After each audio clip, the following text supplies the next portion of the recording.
한국은행의 전격적인 기준금리 인하로 금융업계에는 비상이 걸렸습니다.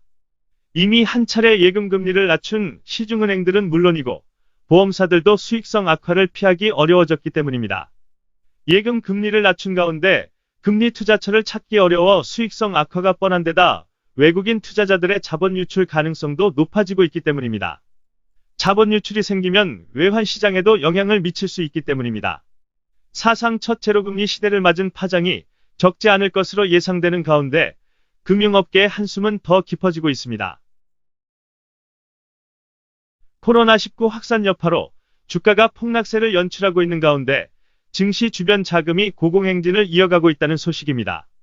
저가 매수를 노리는 개인 투자자들이 주식 투자에 나서면서 자금이 증시에 몰리고 있는 것인데 지난 13일 기준 증시 주변 자금은 131조 2,306억 원으로 집계됐습니다.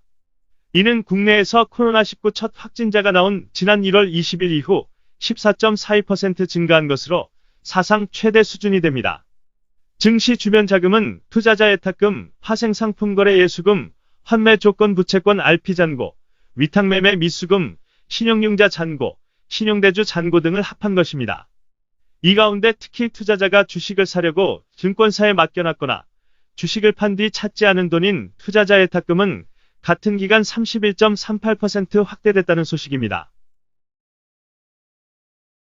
최근 주가 폭락으로 주식 반대매매 규모가 11년 만에 최대를 기록해 귀추가 주목됩니다.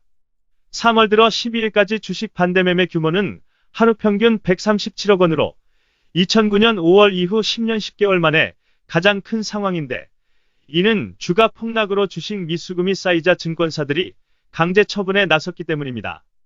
증권사들은 외상으로 주식을 산 투자자들이 거래일 3일 후 돈을 갚지 못하면 나흘째 되는 날 자녀 주식을 강제로 팔 수 있고 이에 따라 주식을 팔고도 빌린 돈을 갚지 못하는 깡통 계좌가 속출할 가능성도 있게 됩니다.